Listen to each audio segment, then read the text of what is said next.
அனைவருக்கும் வணக்கம் ஸ்டூடெண்ட்ஸ். இன்னைக்கு நம்ம +1 காமர்ஸ்ல யூனிட் 2ல ஃபார்ம் ஆஃப் பிசினஸ் ஆர்கனைசேஷன் இந்த யூனிட்ல 4th சாப்டர் சோல் ப்ராப்ரைட்டர்ஷிப் அதை பத்தி இன்னைக்கு பார்க்க போறோம். இந்த லெசன்ல இப்போ சோல் ப்ராப்ரைட்டர்ஷிப் அப்படின்னா என்ன மீனிங் பார்க்க போறோம், டெஃபினேஷன் பார்க்க போறோம். அடுத்து அவருடைய கேரக்டரிஸ்டிக்ஸ், அதுக்கப்புறம் அந்த சோல் ப்ராப்ரைட்டர்ஷிப்னுடைய பெனிஃபிட், டிமெரிட்ஸ், இதை பத்தி இன்னைக்கு இந்த சாப்டர்ல பார்க்க போறோம்.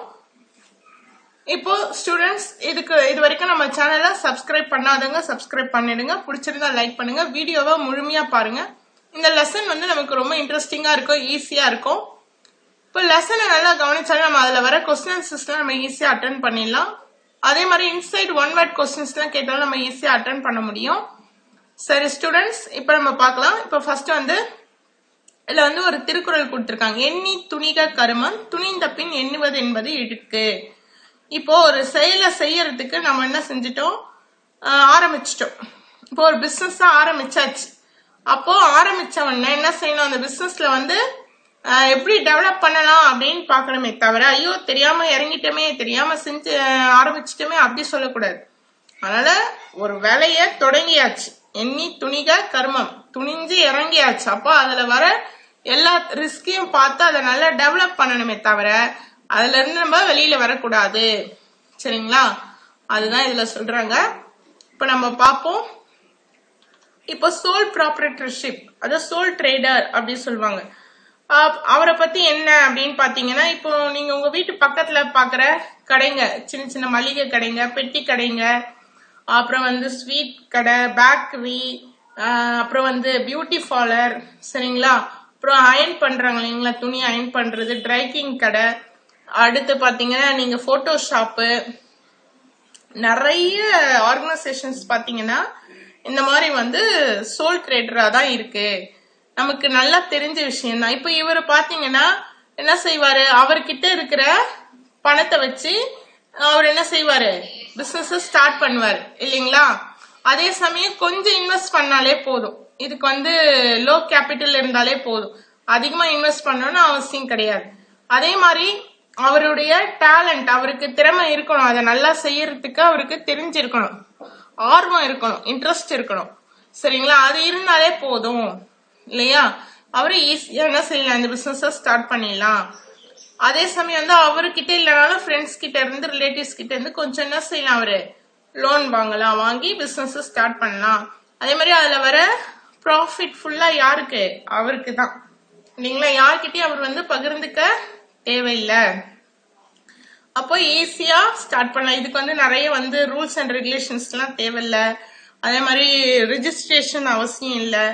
சில பிசினஸ்க்கு மட்டும் லைசன்ஸ் வாங்கணும். இப்ப பாத்தீங்கன்னா இந்த மெடிக்கல் ஷாப், அது மாதிரி பட்டாசு தொழிற்சாலை, இந்த மாதிரி எல்லாம் இருந்ததுன்னா அதுக்கு மட்டும் என்ன செய்யணும், அவங்க லைசன்ஸ் வாங்கணும்.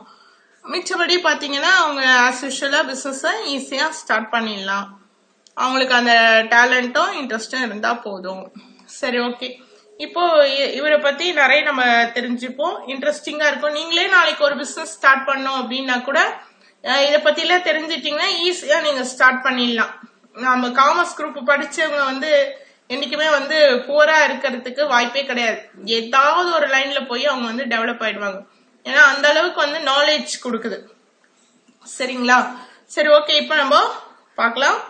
இப்ப பாத்தீங்கன்னா வீலர் சொல்றாரு, a business undertaking is a concern company or enterprise which buys and sells is owned by one person or a group of persons and is managed under a specific set of operating policies. என்ன சொல்றாரு அப்படின்னாக்கா, தனியார் வணிகன்றது ஒரு நிறுவனமாகவும் இருக்கலாம், நிறுவனமாகவும் இருக்கலாம். இதுல ஒரு தனி நபர் பொருட்களை வாங்கி விற்பனை செய்யலாம். அதே சமயம் ஒரு குரூப் ஆஃப் பர்சன்ஸ் மேனேஜ் பண்றவராகவும் இருக்கலாம். இந்த மாதிரி எல்லாம் இருக்கலாம் அப்படின்னு சொல்லி வீலர் சொல்றாரு. அதே மாதிரி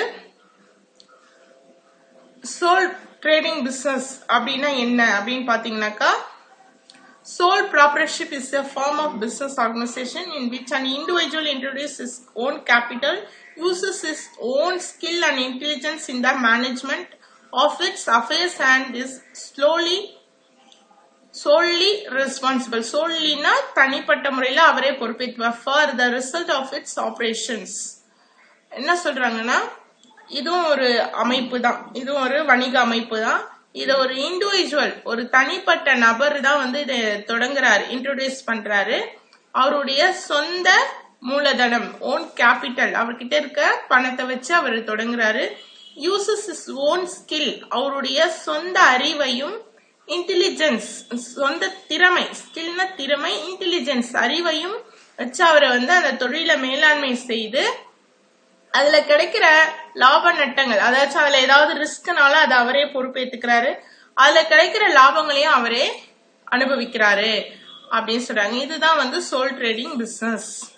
நமக்கு சோல் ட்ரேட் பிசினஸ்னா என்ன, what is mean by sole trade business அப்படின்னு கேட்டாங்கன்னா இது வரைக்கும் எழுதுனா போதும். சரிங்களா? நமக்கு நிறைய இருக்கு விஷயம், ஆனா வந்து நிறைய வளவலன்னு எழுதணும்னு அவசியம் இல்லை. சரிங்களா? ஒரு 3 பாயிண்ட் இல்ல 2 பாயிண்ட் போதும். இப்போ இது வரைக்கும் நமக்கு எழுதுனா okay. The individuals alone may run the business or may obtain the assistance of employees. அவரேவும் பார்த்துக்கலாம், அவருக்கு வந்து ஒரு பணியாளரையும் அவர் வந்து நியமனம் பண்ணிக்கலாம். சரிங்களா? இது வந்து அதே சமயம் வந்து ஓல்டஸ்ட், ரொம்ப பழங்காலத்துல இருந்தே இருக்கு இந்த பிசினஸ். இது வந்து ஒன் வேர்ட்ல நமக்கு யூஸ் ஆகும். ஓல்டஸ்ட் ஆர்கனைசேஷன் பாத்தீங்கன்னா சோல் ட்ரேடர் தான். சரிங்களா?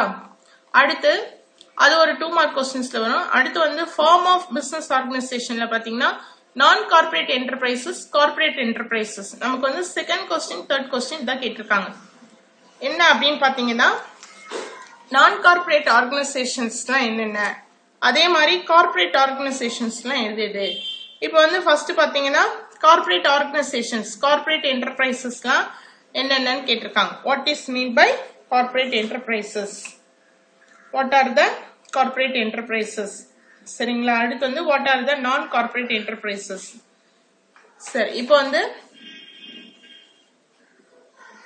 நான் கார்பரேட் என்டர்பிரைசஸ்னா என்ன அப்படின்னு பாக்குறப்போ sole trading concern, partnership firm, joint Hindu family business, இதுதான் வந்து நான் கார்பரேட் என்டர்பிரைசஸ். இப்போ இது பாத்தீங்கன்னா பதிவு செய்யணும்னு கட்டாயம் கிடையாது சோல் ட்ரேடர். அதே மாதிரி பார்ட்னர்ஷிப்பும் பாத்தீங்கன்னா அவங்களுடைய ஆப்ஷனல். பார்ட்னர்ஸ் வந்து விரும்பினா என்ன செய்யலாம், அவங்க வந்து ரிஜிஸ்ட்ரேஷன் பண்ணலாம், இல்லைன்னா தேவையில்லை. அது மாதிரி ஜாயின் இன்டு ஃபேமிலியும் வந்து தேவையில்லை, பதிவு அவசியம் இல்லாத நிறுவனங்கள்லாம் வந்து நான் கார்பரேட் என்டர்பிரைஸ் அப்படின்வாங்க.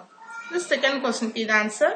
தேர்ட் கொஸ்டின் வந்து what are the corporate enterprises அப்படின்னு கேட்டாங்கன்னா பதிவு செய்து தொடங்கக்கூடிய அமைப்புகள்லாம் வந்து கார்பரேட் என்டர்பிரைசஸ். ரிஜிஸ்ட்ரேஷன் பண்ணி செய்யக்கூடிய அமைப்புகள் government, private, cooperative, public undertaking, joint stock companies, public utilities, இது எல்லாமே வந்து ரிஜிஸ்ட்ரேஷன் பண்ணி கார்பரேட் பண்ணி தான் ஸ்டார்ட் பண்றாங்க அப்படின்றாங்க. ஓகேங்களா? அடுத்து வந்து இது ஒரு செகண்ட் தேர்ட் கொஸ்டின்ஸ். அப்புறம் சோல் ட்ரேடர்னா யாருன்னு பார்த்துட்டோம். அவருடைய ஓன் கேபிட்டல் போட்டு அவருடைய ஸ்கில்லையும் நாலேஜையும் யூஸ் பண்ணி ஸ்டார்ட் பண்றவர் தான் சோல் ட்ரேடர். அடுத்து வந்து தேர்ட் கொஸ்டின் வந்து ஓனா கேட்டிருக்காங்க. என்னன்னா for which of the following types of business do you think a sole proprietorship form of organization would be more suitable and any. இது வந்து நம்ம கொஸ்டின்ல பார்க்கலாம்.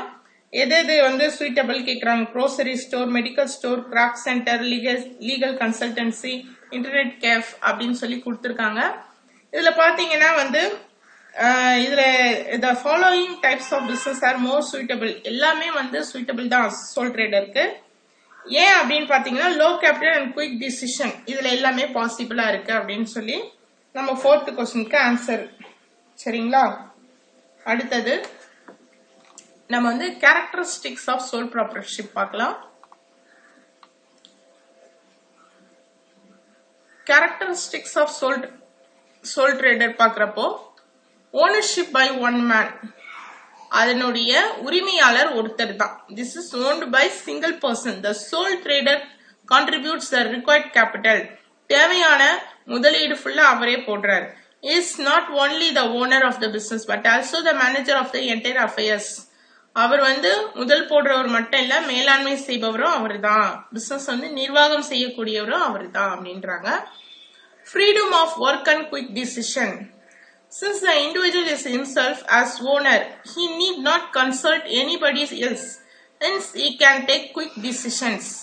என்ன செய்யலாம்னா அவர் வந்து சுதந்திரமா முடிவுகளை எடுக்கலாம். யாருக்கிட்டையும் வந்து அவர் கலந்து ஆலோசிக்கணும் அப்படின்ற அவசியம் இல்லை. அதனால வந்து தொழில ஏற்படுற இடர்களுக்கு ஏத்த மாதிரி அவர் வந்து குயிக்கா டிசிஷன் எடுக்கலாம் அப்படின்றாங்க. அடுத்து அன்லிமிட்டெட் லைபிலிட்டி. இப்போ வந்து அவருக்கு வந்து கடன் ஏற்பட்டிருக்கு பிசினஸ்ல. அந்த கடனை அடைக்க பிசினஸ்ல இருக்க அசெட்ஸ் எல்லாம் வந்து போதுமானதாக இல்லைன்னா அவருடைய சொந்த அசெட்ஸ் கூட அவர் என்ன செய்யலாம், சேல்ஸ் பண்ணி அந்த டெப்டை வந்து பே பண்ணணும். இதுதான் வந்து unlimited liability. when his business assets are not sufficient to pay off the business debts, he has to pay from his personal property. சரிங்களா? அடுத்து enjoying entire profit. He strives tirelessly for the improvement and expansion of his business and enjoy all the benefit of his hard work. Enjoying entire profit, அவருக்கு அதுல கிடைக்கிற profit ஃபுல்லா அவருக்கு தான்.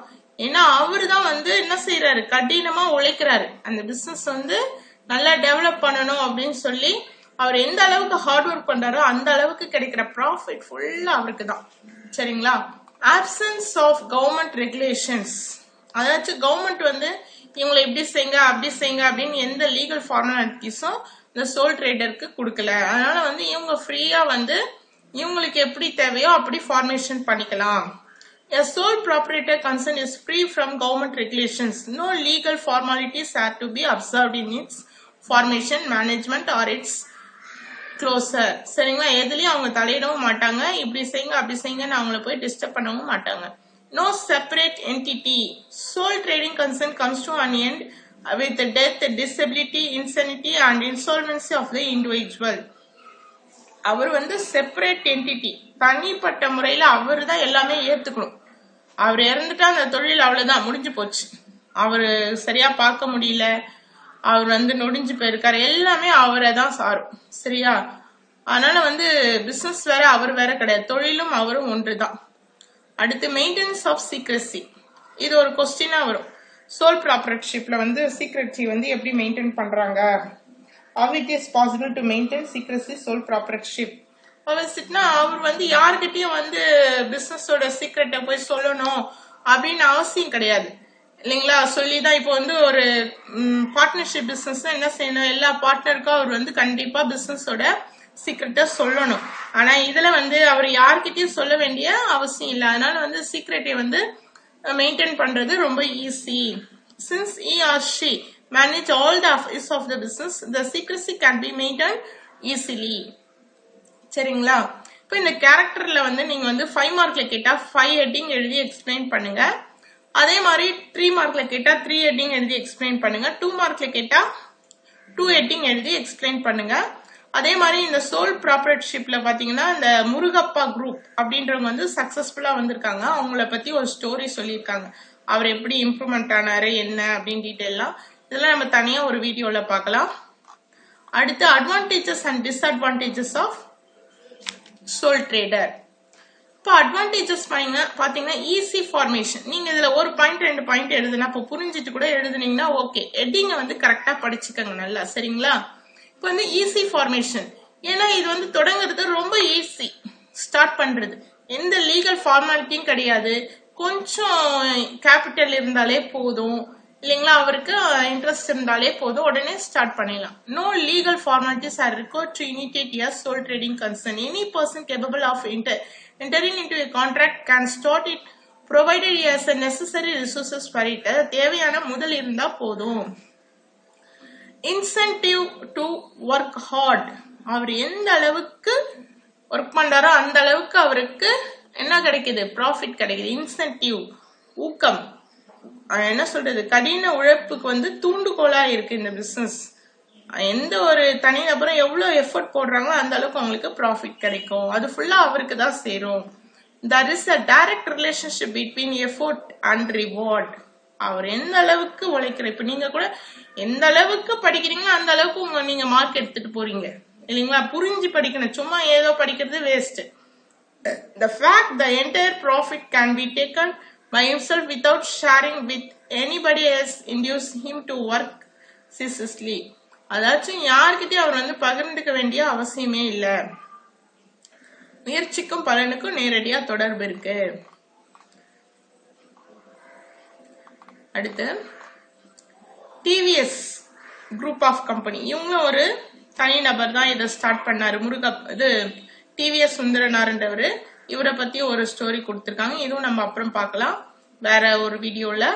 இப்போ வந்து தேர்ட் பாத்தீங்கன்னா small capital. Small capital is an important as well as specific advantage of sole proprietorship. Sole proprietor can start business with small capital. இதுல வந்து ரொம்ப இம்பார்ட்டன்ட் அப்படின்னாங்க. அதாச்சும் கொஞ்சம் முதல் இருந்தாலே போதும், அவர் உடனே ஒரு பிசினஸ ஸ்டார்ட் பண்ண. அடுத்து ஃபோர்த் பாத்தீங்கன்னா கிரெடிட் ஸ்டாண்டிங், கடன் தகுதி. அவருக்கு வந்து சொந்த சொத்துக்களை கூட வித்து அவர் கடன் அடைக்கிற அந்த லைபல், அந்த பொறுப்பு இருக்கிறதுனால அவருக்கு வந்து நிறைய பேர் வந்து கடன் தர்றதுக்கு முன் வராங்க. Since his private properties are held liable for satisfying business debts, he can get more financial assistance from others. என்ன செய்யறாங்க, அவருடைய சொந்த அசட்ஸ கூட என்ன செய்யறாங்க, பிரைவேட் ப்ராப்பர்ட்டி கூட வந்து அவருடைய கடன்களுக்கு கொடுக்கறதுக்கு ரூல்ஸ் இருக்கிறதுனால என்ன செய்யறாங்க, நிறைய பேர் வந்து அவருக்கு கடன் தர்றதுக்கு முன் வராங்க. Personal contact with the customers, வாடிக்கையாளரோட வந்து நேரடி தொடர்புல இருக்காரு. ஏன்னா இவர் தான் என்ன செய்யறாரு, பிசினஸ் எல்லாமே பாத்துக்கிறாரு. சேல்ஸ் பண்றதும் அவர் தான், பர்ச்சேஸ் பண்றதும் அவரு தான், இல்லையா கணக்கு வழக்க பாக்குறதும் அவரு தான். அதனால every customers individually he can supply goods according to their taste and preferences. அவங்களுடைய தேவை, அதாச்சும் டேஸ்ட், அவங்களுடைய விருப்பம் எப்படி இருக்கு, ப்ரிஃபரன்ஸ், அவங்க என்ன எதிர்பார்க்கறாங்க, என்ன ஆசைப்படுறாங்க, எதை சூஸ் பண்றாங்க அப்படின்றதெல்லாம் வந்து நல்லா தெரிஞ்சு வச்சிருக்காரு. Thus he can cultivate personal relationship with the customers. Flexibility, the sole trader can easily adjust himself to the changing requirements of his business. இப்போ வந்து flexibilityனா மாறும் தன்மை. அவருடைய பிசினஸ் அவர் வந்து என்ன பண்ணலாம்னா சேஞ்சஸ் பண்ணிக்கலாம். எப்படின்னா இப்போ ஒரு பொருளை வாங்கி வச்சிருக்காரு, அதை கஸ்டமர் சரியா வாங்கல அப்படின்றப்ப அவங்க என்ன வாங்குறாங்க அதிகமான்னு பார்த்து அந்த பொருட்களை அவரு வாங்கி வைக்கலாம். அந்த ஏற்கனவே வாங்கி வச்சிருந்த பொருளை வந்து அவாய்ட் பண்ணலாம். அந்த மாதிரி வந்து அவர் வந்து அட்ஜஸ்ட்மெண்ட் பண்ணலாம் பிசினஸ்ல.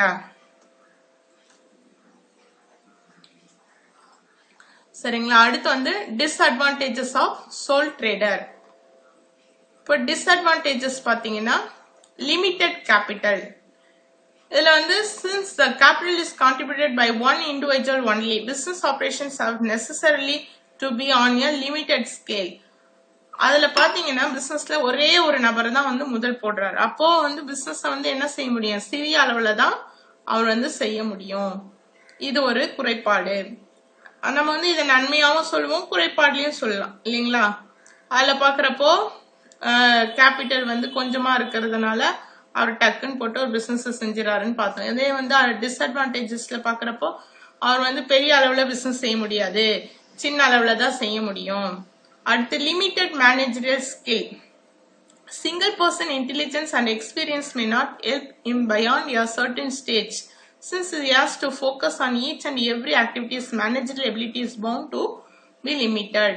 ஒவ்வொன்றுத்தையும் போய் பர்ச்சேஸ் பண்றது, சேல்ஸ் பண்றது, கணக்கு வழக்கு பாக்குறது, எல்லாத்தையும் ஒரே இண்டிவிஜுவல் வந்து பார்க்கணும் அப்படின்றப்போ அந்த மேலாண்மை வந்து கொஞ்சம் திறமை வந்து குறைவா தான் இருக்கும். ஒரு நபர் வந்து எல்லாத்துலயும் வந்து சிறந்தவங்களா இருக்க முடியாது. அதே சமயம் அதுக்கு தனியா ஆட்களை நியமனம் பண்ணவும் அவர்கிட்ட வந்து எக்கனாமிக் ஸ்டேட்டஸ் வந்து கம்மியா இருக்கு. சரிங்களா. அடுத்து அன்லிமிட்டெட் லைபிலிட்டி. இதுல பாத்தீங்கன்னா வரையறா பொறுப்பு. இப்ப ஏதோ பிசினஸ்ல கடன் ஏற்பட்டா அவருடைய பர்சனல் ப்ராப்பர்ட்டி கூட என்ன செய்யணும், அந்த ப்ராப்பரேட்டர், அந்த ஓனர் வந்து சேல்ஸ் பண்ணி அந்த டெப்டை வந்து அடைக்கணும் அப்படின்றது இருக்குது. அப்போ வந்து நிறைய பேர் ஓனா பிசினஸ் செய்யறதுக்கு என்ன பண்ணுவாங்க, கொஞ்சம் தயங்குவாங்க. The creditors have the right to recover their dues even from the personal property of the proprietor in case the business assets are not sufficient to pay their debts. தொழில இருக்க சொத்துக்கள் வந்து போதுமானதாக இல்லைன்னா அவருடைய சொந்த சொத்துக்களை கூட விட்டு கடனை அடைக்கணும். இது ஒரு குறைபாடு. Lack of specialization. இப்போ இந்த ஸ்மால் ட்ரேடர் பாத்தீங்கன்னா எல்லாத்துலயும் எக்ஸ்பர்ட்டா இருப்பாரு அப்படின்னு சொல்ல முடியாது இல்லைங்களா. ஒரு சில இதுலதான் அவர் வந்து நல்லா தெரிஞ்சவரா இருப்பார். Since the business unit is small and the financial resources are limited, experts in different fields cannot be employed to secure maximum advantages. இப்போ கணக்கு வழக்கு பார்க்கறதுக்கு ஒருத்தர், சேல்ஸ் பண்றதுக்கு ஒருத்தர், பர்ச்சேஸ் பண்றதுக்கு ஒருத்தர் அவரால் வந்து நியமனம் செய்ய முடியாது. ஏன்னா அவர்கிட்ட இருக்க ஃபினான்ஷியல் ரிசோர்சஸ் வந்து ரொம்ப லிமிட்டடா இருக்கு. இப்போ அந்த மாதிரி எல்லாம் ஸ்பெஷலைசேஷன் பர்சன்ஸை வந்து அப்பாயிண்ட் பண்ணா பிசினஸ் வந்து நல்லா டெவலப் ஆகும். ஆனா இவர்கிட்ட அந்த ஃபினான்ஷியல் ரிசோர்சஸ் லிமிட்டடா இருக்கு. இது ஒரு குறைபாடு, லேக் ஆஃப் ஸ்பெஷலைசேஷன். அடுத்து வந்து ஆஸ்டி டிசிஷன்ஸ். இவர் வந்து யாரையும் கலந்து பேசி முடிவு எடுக்கிறது இல்ல. இப்போ ஒருத்தர் எடுக்கிற முடிவை விட நான் பல பேரோட கலந்து ஆலோசித்து எடுக்கிற முடிவு வந்து எப்பவுமே சிறந்ததா இருக்கும் இல்லைங்களா? அப்போ வந்து இவர் எடுக்கிற முடிவு வந்து சில நேரங்கள்ல வந்து அவசர முடிவாயிடுது. Hasty decision. Sole proprietor is more likely to take hasty decisions as he need not consult anybody else. அதனால வந்து நட்டத்துல முடியறதுக்கு கூட வாய்ப்பா இருக்கு அப்படின்னு சொல்றாங்க. அடுத்து இந்த லெசன்ல பாத்தீங்கன்னா one word, which is the oldest form of business organization. அது வந்து sole proprietorship இல்லைங்களா? நம்ம பார்த்தோம் ஃபர்ஸ்ட்ல லெசன்ல. in which form of the owner, establisher and manager is only one.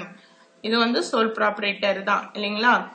அடுத்து வந்து a major disadvantage of sole proprietorship is unlimited liability. நம்ம வந்து limited liability, easy formation, quick டிசிஷன்லாம் பாத்தீங்கன்னா அட்வான்டேஜஸ்ல பார்த்தோம். டிஸ்அட்வான்டேஜஸ்ல அன்லிமிட்டட் லைபிலிட்டி பார்த்தோமா? From the following which one is non-corporate form of organization? இப்போ வந்து நான் கார்பரேட் ஃபார்ம் ஆஃப் ஆர்கனைசேஷன் இதுல எது அப்படின்னு கேக்குறாங்க. அதுவும் பாத்தீங்கன்னா joint stock company, government company, cooperative. ஆனா வந்து சோல் ட்ரேடிங் பிசினஸ் தான் வந்து நான் கார்பரேட் ஃபார்ம் ஆஃப் பிசினஸ் அப்படின்னு நம்ம பார்த்திருக்கோம் ஃபர்ஸ்ட்லே. சரிங்களா? இப்போ அதே மாதிரி கொஸ்டின்ஸ் பாத்தீங்கன்னா who is called a sole trader பார்த்துட்டோம். நான் கார்பரேட் என்டர்பிரைசஸ் எது? What are the corporate enterprises? அது மாதிரி ஃபோர்த் கொஸ்டின் சொன்னேன் இல்லைங்களா? For which of the following types of business do you think a sole proprietorship form of organization would be more suitable, any and why அப்படின்னு கேக்குறாங்க இல்லைங்களா? எந்த business வந்து இதுல வந்து ரொம்ப சூட்டபிள் அப்படின்னு கேக்குறாங்க. இது எல்லாமே சூட்டபிள் தான். சரிங்களா? ஏன் அப்படின்னு பாத்தீங்கன்னா பிகாஸ் இது எல்லாமே வந்து குயிக் டிசிஷன் எடுக்க முடியும். அதே சமயம் லிமிட்டட் கேபிட்டல் இருந்தாலே போதும். அடுத்து வந்து 3 மார்க்ல how is it is possible maintain secrecy in the sole proprietorship பார்த்துட்டோம். what is unlimited liability, what are the write any 3 characteristics of sole proprietorship, give some examples of sole trading business. நம்ம இந்த example கூட எழுதலாம், இதெல்லாம் கூட எழுதலாம் example கேக்குறப்போ. அப்புறம் define sole trading business, definitions, அப்புறம் வந்து explain characteristics of sole trading business, advantages of sole trading, அப்புறம் டிஸ்அட்வான்டேஜஸ் ஆஃப் சோல் ட்ரேடிங். இதெல்லாம் வந்து அந்தந்த எட்டிங்க எக்ஸ்பிளைன் பண்ணும். சரிங்களா? இந்த லெசன் எப்படி ஈஸியா இன்ட்ரெஸ்டிங்கா இருந்ததுங்களா? ஓகே, நன்றி, வணக்கம்.